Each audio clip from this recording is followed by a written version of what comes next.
Dipicu permasalahan judi online, kebakaran rumah terjadi di Gunung Kidul, Yogyakarta. Kejadian berawal ketika SU warga Dusun Mertelu Wetan, Desa Mertelu, Kecamatan Gedang Sari, Gunung Kidul, Yogyakarta terlilit hutang akibat bermain judi online sebesar 2 juta rupiah. SU pun meminta uang pada orang tuanya namun tak diberi. Karena kesal dan stres terlilit hutang, SU menendang tungku tempat memasak mie dan tertidur. Tak disangka api dari tungku membakar jerami dan merembet ke seluruh rumah. Pelaku membuat mie makan sendiri. Setelah membuat mie selesai, kemudian membuat mie itu tidak pakai kompor, pakai tungku. Nah, karena marah tadi nggak diberikan uang, tungku itu ditendang. Tendang sana. Di sana ada tumpukan jerami pelepah dari daun kelapa. Kasus akhirnya diselesaikan secara kekeluargaan. Pihak Polsek Gedang Sari mengimbau warga agar menjauhi judi online serta melaporkan kejadian kepada petugas jika menemukan adanya praktek judi online. Dari Gunung Kidul, Yogyakarta, Kismaya Wibowo, iNews melaporkan.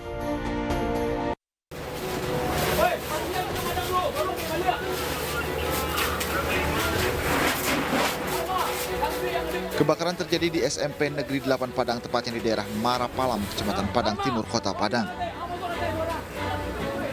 7 unit mobil pemadam kebakaran dikerahkan ke lokasi guna memadamkan api.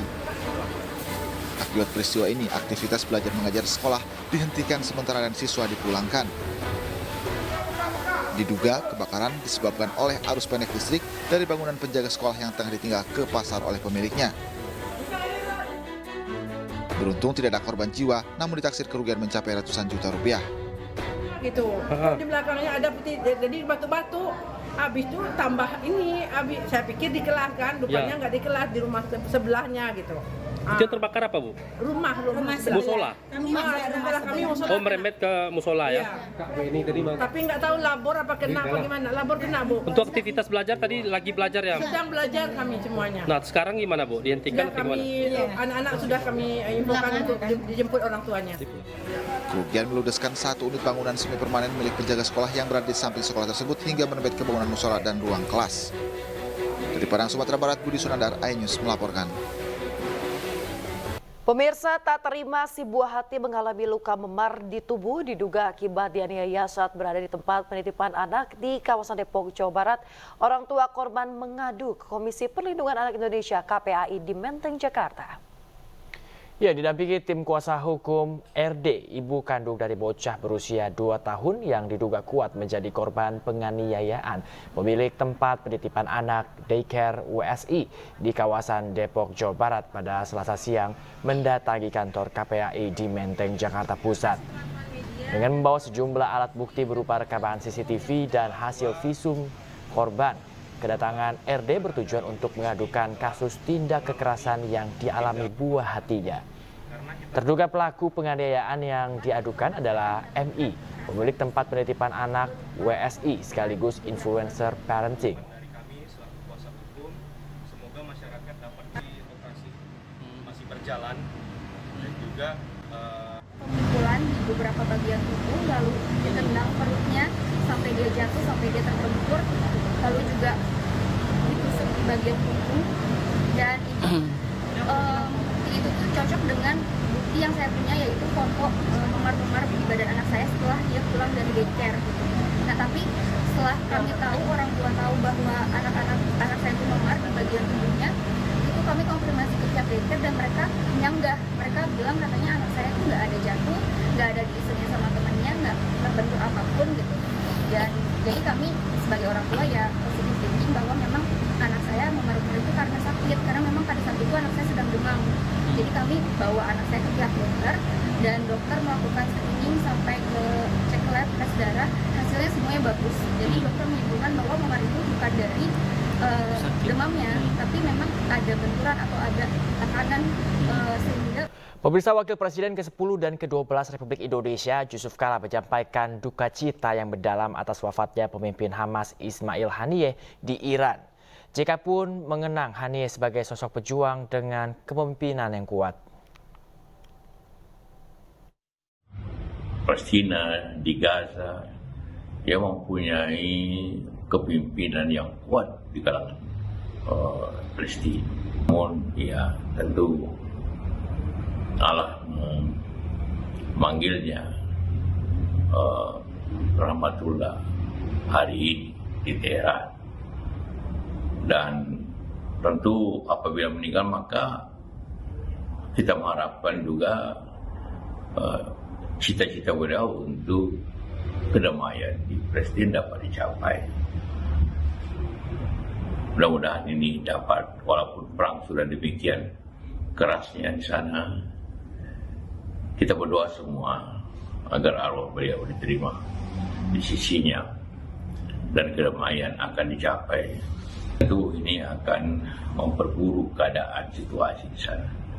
Tapi mudah-mudahan juga ini dapat diselesaikan supaya baik.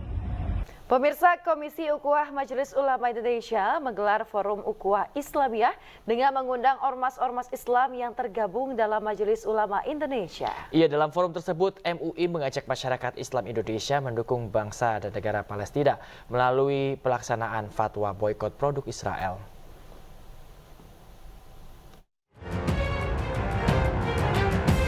Forum Ukhuwah Islamiyah dengan tema Ukhuwah Islamiyah dalam polemik afiliasi Israel digelar di salah satu hotel di Jakarta Barat, Rabu sore.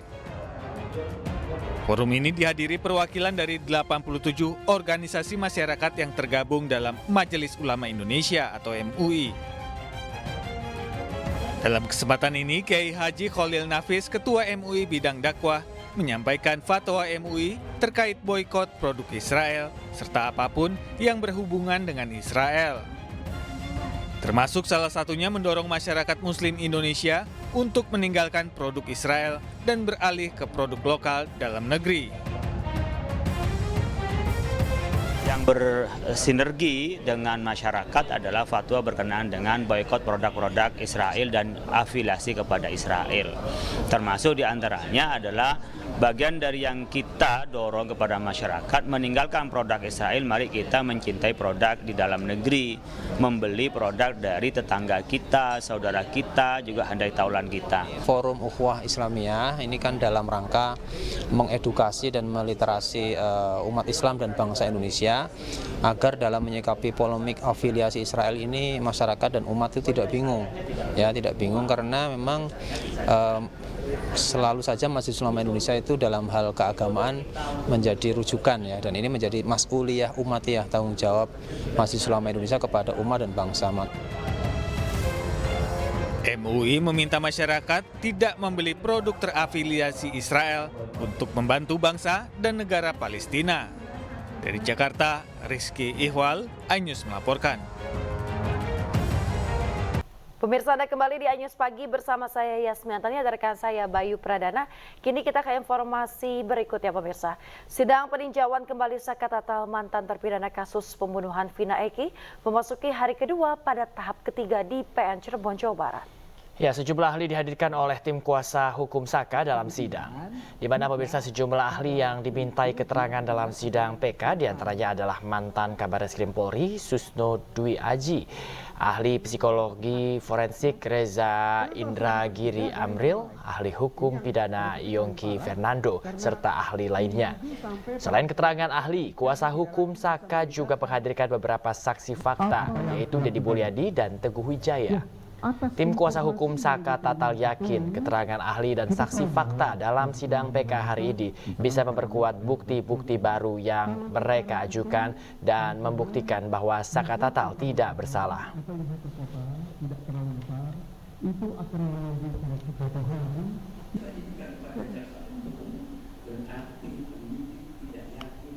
Pemirsa, mantan Kabareskrim Susno Dwi Aji yang bersaksi di sidang PK Saka menyebut hasil visum bisa dijadikan acuan untuk mengetahui penyebab kematian korban. Susno juga menegaskan tidak semua orang bisa meminta hasil visum kecuali penyidik. Apakah kemudian sepengalaman Bapak, hasil visum et repertum itu sering digunakan penyidik untuk menentukan suatu tindak pidana ataupun penyebab kematian seseorang? Dua pertanyaan ini. Dari yang belakang dulu, apakah penyebab kematian? Tergantung bunyi visum itu. Kalau bunyi visum itu sudah langsung dia menyebut kematian disebabkan karena paru-parunya terendam air, ya berarti penyidik tidak boleh lagi dia membuat tafsiran lain. Tapi kalau misalnya penyebab kematiannya adalah karena trauma benda tumpul, nah itu kan masih ada banyak cabangnya. Apakah benda tumpul itu kepalanya atau kakinya yang mendatangi, benda tumpulnya diam, atau badannya yang diam tapi benda tumpul yang datang gitu. Berarti ada suatu kekuatan yang melakukan benda tumpul itu. Berarti kemudian hasil visum itu dikaitkan dengan keterangan atau alat bukti lainnya ya Pak? Iya. Kemudian, oh baik Pak. Nah kemudian menyangkut hal tadi, bagaimana kemudian ketika dalam suatu penyidikan, penyidik menilai bahwa alat bukti yang disajikan itu sudah cukup, dan apakah kemudian ketika itu terjadi bahwa bukti penyidikan sudah cukup, apakah masih perlu dicari alat bukti lainnya sesuai dengan scientific crime investigation tadi? Penyidik tidak boleh mengatakan alat bukti sudah cukup, ya. Yang bisa menentukan sudah cukup dan itu sudah memenuhi untuk pembuktian di pengadilan adalah jaksa penuntut umum. Tidak bisa penyidik. Maka jaksa penuntut umum bisa mengembalikan berkas itu untuk dilengkapi. Tidak bisa apa? Tidak akan diterima kalau penyidik membuat tafsiran sendiri. Nah, kemudian tadi terkait dengan visum, apakah visum itu biasanya dimintakan oleh Polri kepada dokter atau bagaimana Pak secara otomatis? Visum itu apalagi visum luar dalam ya, itu dimintakan kan menurut hukum acara kita kan oleh penyidik kan, oleh penyidik. Jadi tidak bisa semua orang buat. Sementara itu, psikolog forensik Reza Indragiri mendorong bukti elektronik yang berisi percakapan pelaku dan korban dibuka. Transparansi isi percakapan di ponsel juga harus dilakukan pada saksi Widi dan Mega yang notabene-nya teman almarhum Vina. Karena itu majelis, saya pada waktu-waktu belakangan ini terus terang menyampaikan di ruang publik dan juga ke sejumlah kolega di otoritas penegakan hukum bahwa spesifik dalam kasus Cirebon termasuk terhadap keterangan yang disampaikan oleh dua orang saksi tadi yaitu Widi dan Mega, sepatutnya otoritas penegakan hukum membuka kembali seutuh-utuhnya rincian komunikasi elektronik kedua korban dan rincian komunikasi elektronik para tersangka. Karena apabila rincian komunikasi elektronik itu dibuka, hasil ekstraksi itu dibawa ke ruang hukum, maka akan bisa kita takar seberapa jauh keterangan Mega dan Widi terdukung atau justru terbantahkan oleh bukti komunikasi elektronik tersebut. Saudara ahli, saya ingin lanjutkan.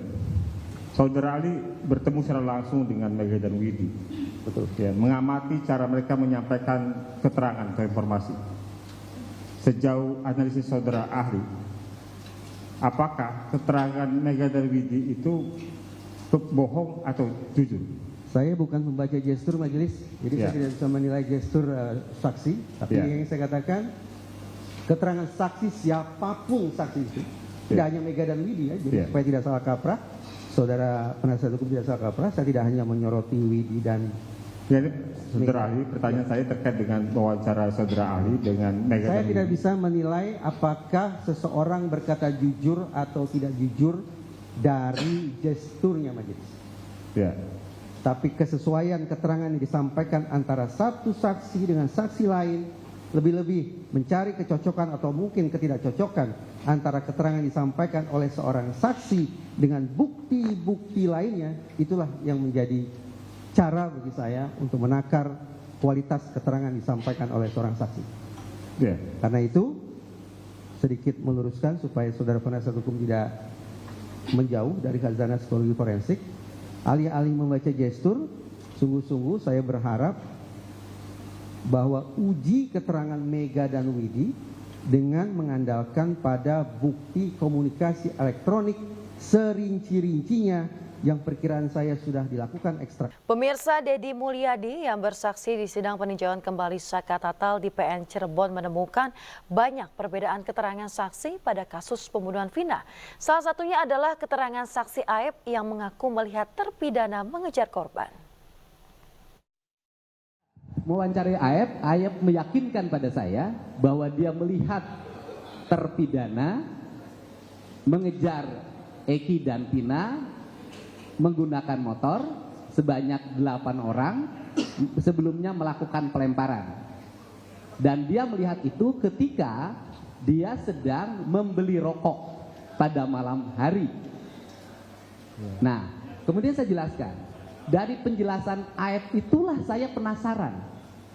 Karena Aep menyatakan bahwa dia membeli rokok pada malam hari melihat anak-anak itu melakukan pengajaran, walaupun dari pengejaran 8 orang itu bertentangan ketika Peggy Setiawan ditangkap. Karena apa? Tidak jadi 8, jadi 9. Kalau ditambah 2 DPO yang kemudian dihilangkan oleh Polda Metro, kemudian jadi 11. Polda Jabar jadi 11. Sebenarnya agak bertentangan.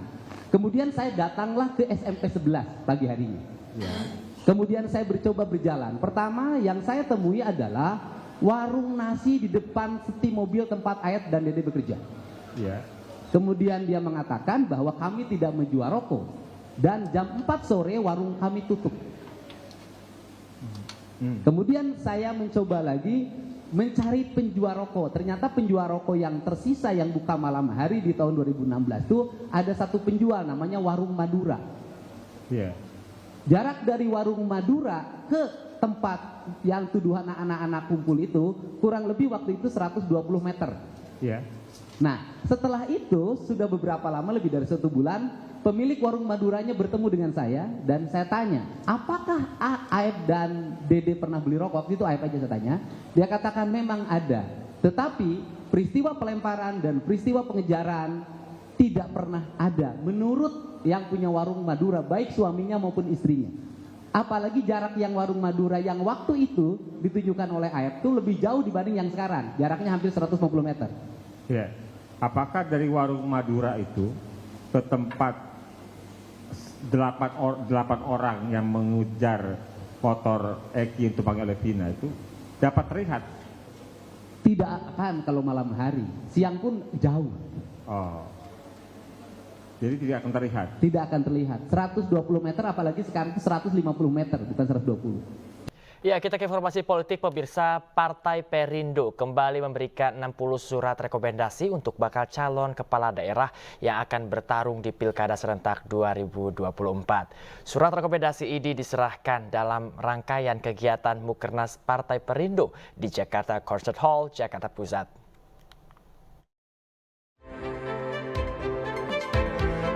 Dalam Musyawarah Kerja Nasional Partai Perindo menyerahkan surat rekomendasi dukungan untuk 60 bakal calon kepala daerah di Pilkada Serentak 2024. Surat rekomendasi ini diserahkan langsung Ketua Harian Nasional DPP Partai Perindo yang juga Ketua Despilkada, Angela Tanusudibyo. Ya, yang pastinya kami terus terlibat dalam komunikasi dan ya saya kira terus dilihat dinamikanya, karena yang poin nomor 1 buat Partai Perindo adalah kita mau yakin ini yang kita dukung nanti memang yang betul-betul diperlukan oleh wilayah tersebut. Karena kami juga ingin memastikan bahwa di pilkada nanti ada banyak kader dari Partai Perindo yang maju yang akan terpilih dan juga calon-calon yang bukan kader Perindo tapi juga mendapatkan komitmen dukungan Perindo, kita akan pastikan terpilih juga. Bakal calon Gubernur Kepulauan Riau Ansar Ahmad dan bakal calon Bupati Intan Jaya Papua Tengah Marten Tipagau mengapresiasi dukungan Partai Perindo ini. Ya, kita mengapresiasi Perindo ya karena memberikan kepercayaan kepada saya untuk kembali ikut serta mencalonkan diri sebagai calon gubernur periode kedua di Provinsi Kepulauan Riau, dan amanah ini tentu amanah besar yang harus saya pikul. Saya rasa bangga sekali karena partai memberikan amanah dan itu tugas yang berat yang harus kita kerjakan sesuai sambutan ketua partai tadi bahwa kita kerja untuk masyarakat, membangun mulai dari kampung menuju ke Indonesia. Partai Perindo berharap para bakal calon yang mendapat rekomendasi bisa berjuang membangun daerahnya untuk Indonesia sejahtera. Dari Jakarta, Dilami Aulia, Muhammad Zulkarnain, iNews melaporkan. Pemirsa, Hari Tadusudibyo menunjuk Angela Tadusudibyo sebagai Ketua Umum Partai Perindo menggantikan dirinya. Penunjukan dilakukan bersamaan dengan penutupan Mukernas Partai Perindo. Dalam pidatonya, Angela bercerita kenal dunia politik lebih dekat setelah melihat perjuangan ayahnya. Tanya kepada saya, kenapa sih Bapak masuk politik? Kalau di belakang layar, itu lebih aman, lebih nyaman, usaha lebih lancar, main saja di semua kaki. Banyak juga yang menitipkan pesan, nasihat melalui saya untuk ayah, tapi nggak saya sampaikan. Katanya, jangan masuk politik, politik itu kejam. Tapi Bapak memilih untuk berjuang, Bapak memilih untuk mengambil jalur politik untuk mengabdi dan untuk melayani. Dan hari ini saya memilih untuk berdiri bersamanya. Karena pada akhirnya sesederhana kita semua dan saya yakini kita semua yang ada di ruangan ini cinta Indonesia. Angela Tadusudibyo berterima kasih atas tugas dan kepercayaan yang telah diamanahkan kepadanya. Sebagai Ketua Umum, Angela isyaratkan Partai Perindo gabung pemerintahan mendatang. Bapak Ibu, perlu terus berjalan bersama rakyat, mendukung kebijakan-kebijakan yang pro rakyat dan keberlanjutan pemerintahan yang bisa mewujudkan Indonesia sejahtera dan persatuan Indonesia sebagaimana cita-cita kita bersama. Jadi sekali lagi saya ucapkan terima kasih atas tugas dan kepercayaan yang sudah diamanahkan kepada saya. Semoga Tuhan Yang Maha Esa memberkahi langkah kita bersama. Pemirsa, Ketua Harian Partai Gerindra Sufmi Dasko yang turut hadir di penutupan Mukernas Partai Perindo 2024 akan menyampaikan hasil Mukernas Partai ke Presiden terpilih Prabowo Subianto. Dalam pidatonya, pemirsa, Sufmi Dasko yakin Partai Perindo akan terus berkembang dan juga lolos ke parlemen pada tahun 2029 mendatang. Bahwa pada Mukernas Perindo pada hari ini telah terjadi satu peristiwa bersejarah di mana terjadi transformasi untuk kebesaran, kemajuan Partai Perindo ke depan dalam rangka perjuangan mengisi pembangunan bangsa dan negara Indonesia.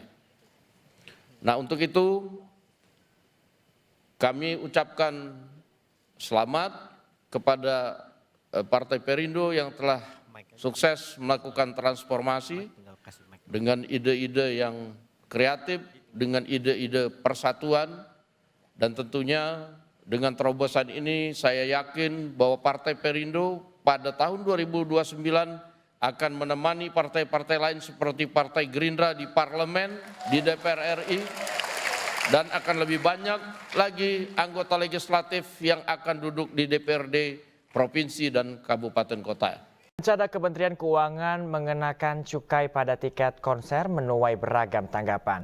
Menparekraf Sandiaga Uno bahkan meminta wacana itu tidak diputuskan terburu-buru dan merugikan bagi sektor pariwisata dan ekonomi kreatif di tanah air.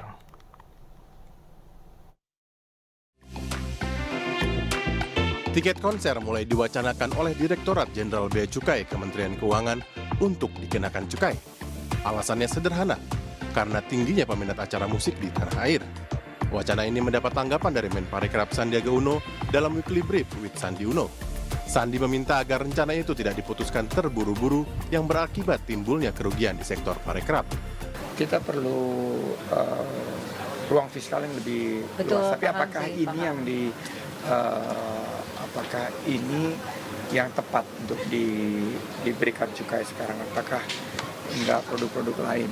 Itu yang mestinya kita masuk ke dalam sebuah diskusi yang lebih teknokratis, lebih mendalam, sehingga jangan sampai justru merugikan kita.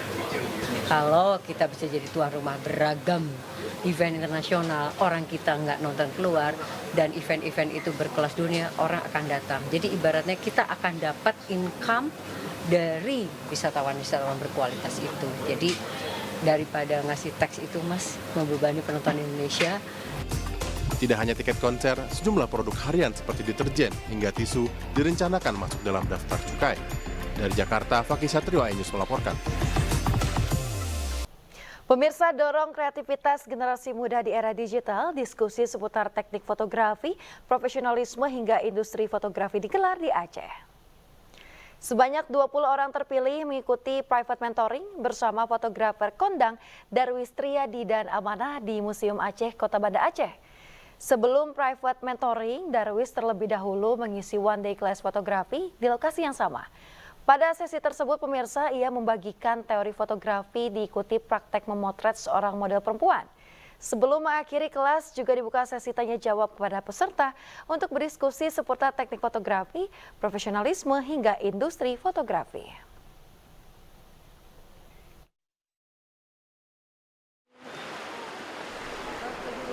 Ya pemirsa, dalam mengembangkan bakat fotografi anak muda, komunitas Amanah juga menggelar kompetisi fotografi. Kompetisi diadakan berdasarkan dua kategori, yakni kamera profesional dan juga smartphone, dengan tantangan memotret model perempuan di pantai Pasir Putih dan juga foto landscape dari Bukit Lamreh di Kabupaten Aceh Besar Aceh. Di grand final, pemirsa, Darwis Triadi, Rida Kusuma Brata dan juga Frans Delian selaku juri dari kompetisi fotografi mengumumkan 8 dari 20 peserta yang berhasil meraih penghargaan. Para pemenang mendapatkan piala dan juga uang pembinaan. Selamat ya, selamat semua ya. Selamat. Ceria dong, 1, 2. Ceria. Ya pemirsa, Anda masih di iNews Pagi bersama saya Yasmin Antania dan rekan saya Bayu Pradana. Dan demikian tadi adalah berita pilihan dalam iNews Pagi hari ini. Kini kita ke informasi berikut ya pemirsa. Unjuk rasa ratusan mahasiswa di kampus Universitas Islam Negeri Makassar di Goa, Sulawesi Selatan diwarnai kericuhan. Ya, petugas keamanan kampus yang terkena lemparan batu mengejar dan menghakimi mahasiswa yang diduga provokator.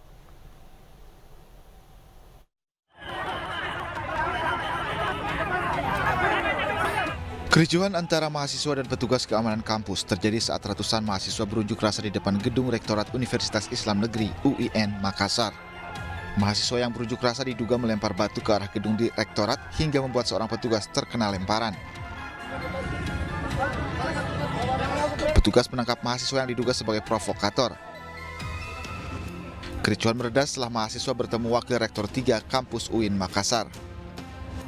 Anggota kita, anggota security yang kena pahanya batu, dan ada juga yang ini sudah ini oleh Pak WD-nya, WD 3, tetapi tidak ini, tetap juga ini, jadi makanya kita bubarkan.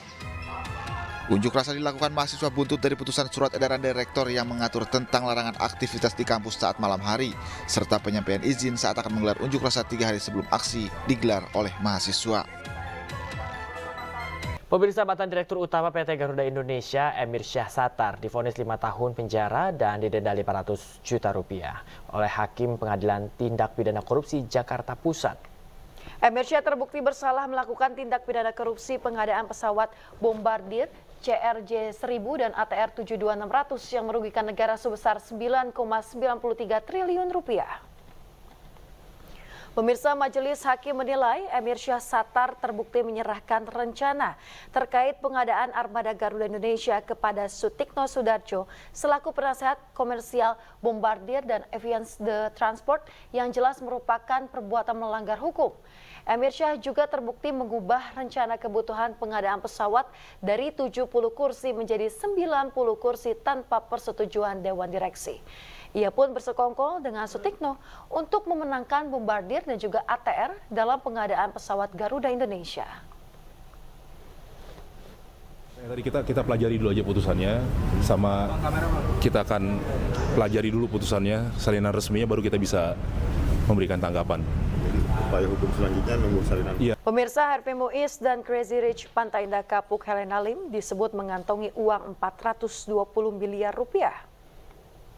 Ya, uang itu diduga berasal dari korupsi dalam pengelolaan tata niaga komoditas timah di wilayah izin usaha pertambangan atau IUP di PT Timah Tbk tahun 2015 sampai 2022. Nama Harvey dan Helena muncul dalam surat dakwaan Kepala Bidang Pertambangan Mineral logam pada Dinas ESDM Bangka Belitung 2021 hingga 2023. Amir Syahbana, ex-PLT Kepala Dinas ESDM Bangka Belitung Rusbani alias Bani dan Kepala Dinas ESDM Kepulauan Bangka Belitung pada 2015 hingga 2019 Suranto Wibowo. Ketiganya didakwa merugikan negara sebesar 300 triliun rupiah. Dalam dakwaan itu, Harvey melalui PT Refine Bangkatin disebut terlibat dalam tindak pidana korupsi hingga mengakibatkan kerusakan lingkungan di IUP milik PT Timah.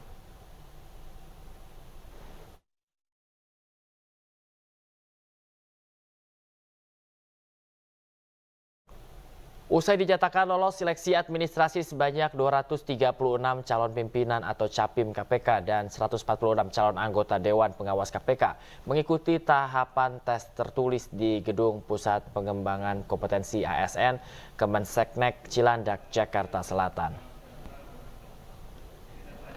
Pemirsa, sebanyak 236 pendaftar telah dinyatakan lolos seleksi administrasi Capim KPK dan 146 calon anggota Dewas KPK.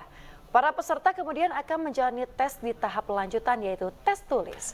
Capim KPK terdaftar mengikuti tes mulai pukul 7.30 hingga 11 waktu Indonesia Barat. Sementara untuk tes tertulis bagi calon anggota Dewas KPK akan dimulai pada pukul 12.30 hingga 16 waktu Indonesia Barat. Beberapa pejabat dan juga tokoh publik hadir mengikuti tes tertulis calon pemimpin KPK. Mereka yang terlihat datang diantaranya ada Johan Mudin, mantan jubir KPK, kemudian Irjen Pol Purnawirawan Ike Edwin, mantan Kapolda Lampung, Herli Siregar yang saat ini menjabat sebagai Kapus Penkum Kejagung, serta Suriman Said, mantan Menteri ESDM. Nantinya hasil tes tertulis akan diumumkan pada Rabu 8 Agustus mendatang. Pemirsa, Lembaga Penjamin Simpanan atau LPS memenangkan gugatan di Pengadilan Mauritius atau Supreme Court of Mauritius. Ya, terkait mandatory convertible bonds yang dimiliki oleh salah satu penggugat yang sebelumnya diterbitkan Bank Century.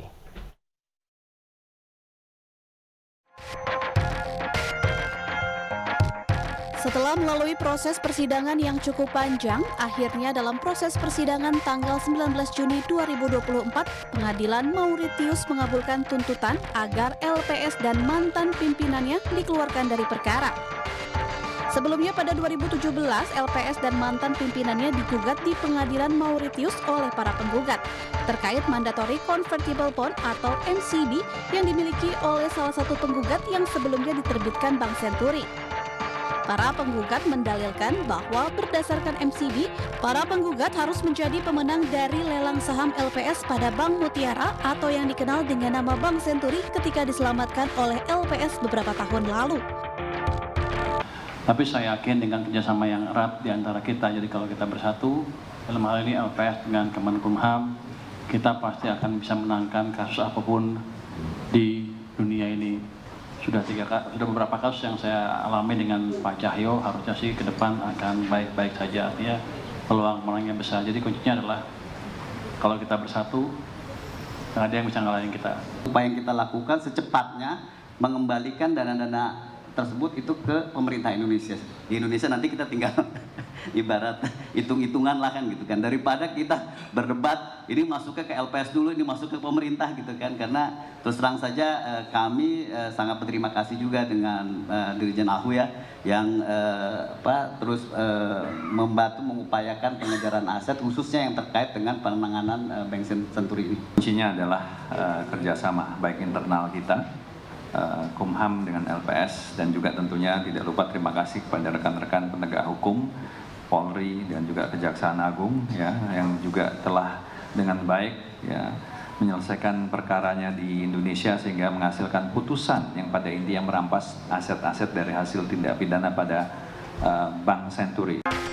Kemenangan ini membawa angin segar bagi LPS, sebab bila LPS kalah dalam kasus ini maka akan kehilangan 6,6 triliun rupiah. Dari Jakarta, Steven Patinaman, Seto Pratomo, iNews melaporkan. Pemirsa, sebagai langkah membantu program pemerintah dalam menguatkan minat membaca di Indonesia, toko buku ternama tanah air membuka cabangnya di salah satu pusat perbelanjaan di Cikarang, Jawa Barat.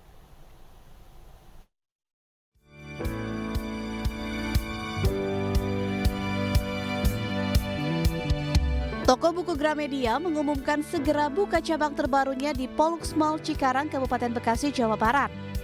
Hal tersebut setelah dilakukannya penandatanganan kerjasama oleh Heri Darmawan, Operasional Director Gramedia, dan CEO Pollux Mall Cikarang, Handoyo Setiadi, di Atrium Pollux Mall Cikarang. Gramedia itu terus berupaya berpartisipasi aktif untuk ikut mengembangkan kehidupan bangsa dengan melalui menyediakan berbagai macam hal yang berkaitan dengan pendidikan. Jadi ketika Pollux ini menawarkan kerjasama, ya kita sambut kerjasamanya dengan baik karena memiliki visi yang sama. Ya, ini kita juga hasil meeting dengan Gramedia juga. Konsepnya kita tidak di ruangan yang tertutup, tapi nanti open space juga ya. Pintunya kita buat betul-betul full terbuka. Jadi membaca gitu. Ya, jadi orang lewat pun mereka akan tertarik untuk masuk juga. Kehadiran Gramedia di Pollux Mall Cikarang ini semakin melengkapi pengalaman berbelanja pengunjung dengan menyediakan beragam buku berkualitas, alat tulis, perlengkapan kantor, dan kebutuhan lainnya. Selain itu, Gramedia juga berkomitmen untuk meningkatkan minat baca, khususnya anak-anak. Hal ini sejalan dengan program literasi yang saat ini sedang digaungkan pemerintah. Pemirsa, sebuah pameran kesehatan bertaraf internasional digelar di Jakarta pada 31 Juli hingga 2 Agustus 2024. Ya, acara pembukaan Indo Healthcare Gakeslab Expo 2024 turut dihadiri oleh Menteri Kesehatan Republik Indonesia Budi Gunadi Sadikin.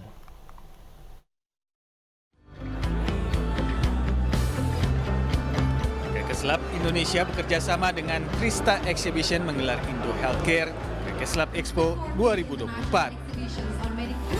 Pameran yang diadakan ke-14 kalinya ini merupakan sarana kolaborasi dan inovasi dari produk kesehatan dan peralatan medis yang dibutuhkan oleh fasilitas kesehatan pemerintah maupun swasta di Indonesia. Bersama 120 perusahaan dari 9 negara, Indo Healthcare Gakeslab Expo 2024 berfokus pada business matching dan business networking. Jadi hari ini diikuti oleh 120 peserta dari 9 negara, yang antaranya 10 perusahaan IKM. Ini sangat penting karena Indonesia negara yang besar, kita mesti mandiri terutama juga untuk peralatan kesehatannya. Dan bergandengan tangan dengan Gakeslab yang memang tadinya adalah sebagian importir alat kesehatan. Dan kali ini dengan support dari pemerintah, maka dari Asosiasi Gakeslab itu sudah sebagian juga sudah memproduksi alat kesehatan di Indonesia. Saya berharap ini bisa menjadi media pertemuan di mana antara produsen dan konsumen bisa kenal. Jadi emang yang banyak beli kan nanti puskesmas, klinik gitu kan, sama rumah sakit, swasta, pemerintah daerah itu datang. Jadi bisa tahu produk-produk baru berkembangnya seperti apa. Tadi Pak Menteri juga memberikan saran kepada kami bahwa kami harus lebih banyak lagi memproduksi barang habis pakai seperti infuset dan lainnya, yang mana sebetulnya kami juga sudah memproduksinya tetapi belum dapat memenuhi 100%. Dan sekarang pabrik-pabrik sudah mulai membuat agar kita dapat memenuhi semua kebutuhan dari rumah sakit, dan utamanya adalah tentunya puskesmas di seluruh Indonesia. Selama 3 hari, pameran Indo Healthcare Gakeslab Expo 2024 akan dimulai dari pukul 10 pagi hingga 7 malam. Dari Jakarta, Naura Syafikah, Andri Setiawan, iNews melaporkan. Ya pemirsa, bagi Anda yang baru bergabung, kami sampaikan informasi pilihan iNews pagi hari ini. Keluarga Dini, Sera Afriyanti melaporkan 3 hakim PN Surabaya yang vonis bebas Ronald Tanur. Ya, selain ke MA, keluarga Didi juga mengadu ke DPR untuk mencari keadilan atas vonis bebas yang diterima anak anggota dewan tersebut.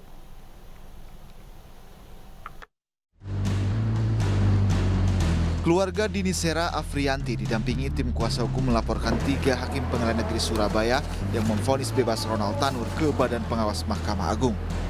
Dalam laporannya, kuasa hukum keluarga Dini Sera Afrianti, Dimas Y. Mahura, menyoroti etika hakim yang tidak mempertimbangkan fakta hukum dalam persidangan. Putusan hakim disebut jauh dari rasa keadilan. Dan kami juga nanti akan melihat bagaimana keseriusan Badan Pengawas Mahkamah Agung untuk memproses laporan kami. Karena saya nyatakan sampai dengan kami di sini bertemu dengan teman-teman, kami masih merasakan belum ada keadilan di Republik Indonesia ini dan belum ada asas peradilan yang murah, mudah, dan cepat seperti yang dijadikan slogan dalam peradilan di Indonesia. Tidak ada. Laporan ke Mahkamah Agung ini merupakan tindak lanjut laporan yang dikirim ke Komisi Yudisial beberapa waktu lalu. Tak hanya itu, untuk mendapat keadilan, keluarga Dini juga mengadu ke DPR RI. Anggota Komisi 3 DPR RI beramai-ramai mengutuk vonis bebas terhadap Ronald Tanur. Hakim Pengadilan Negeri Surabaya diduga melakukan praktik lancung dalam kasus kematian Dini Sera Afrianti. 30. Ya, bekas ban ya, astagfirullahaladzim. Ya Allah, itu bekas roda ban itu mobil? Iya, itu Pak, bekas ban. Berat bannya merek Continental itu Pak. Iya, semua security dan saksi-saksi berkaitan dengan perkara ini sudah dihadirkan Bapak. Oke, jelas bahwa hakim ini presiden buruk, Bu Reke. Presiden buruk yang terjadi di Republik ini di Pengadilan Negeri Surabaya. Diduga ada hengki-pengki. Aneh kalau perlakuan yang dilakukan oleh terdakwa, terus hakim dengan mudahnya bilang, oh ini mati gara-gara alkohol. Vonis bebas Tanur ini juga berbuntut panjang. Massa mendatangi PN Surabaya dan menuntut keadilan. Massa menilai putusan bebas Tanur dianggap aib di Pengadilan Negeri Surabaya dan dinilai mencederai hukum. Tim Liputan iNews melaporkan. Usai menjuarai Piala AFF U19 2024, Timnas Indonesia U19 diguyur bonus uang pembinaan sebesar 1 miliar rupiah. Pemirsa, skuad Garuda Nusantara mendapat apresiasi usai menjadi juara Piala AFF U19 2024. Salah satu sponsor kejuaraan memberi penghargaan berupa uang pembinaan sebesar 1 miliar rupiah kepada seluruh punggawa Timnas Indonesia U19. Pelatih Timnas U19 Indra Syafri menyambut positif karena apresiasi yang diberikan bisa menambah motivasi dalam mencapai target berikutnya. Terdekat pemirsa, Timnas Indonesia U19 akan mengikuti kualifikasi Piala Asia U20 2025 pada tanggal 21 hingga 29 September 2024. Jadi motivasi tidak hanya oleh Tim Nasional U20, tentu Tim Nasional U17, Tim Nasional U23, dan Tim Nasional Senior. Alhamdulillah saya sangat bersyukur dan senang dan bangga juga bisa juara di Piala AFF ini. Dan mungkin untuk gelar pemain terbaik itu bukan apa-apa kalau tanpa kerja keras tim, itu aja.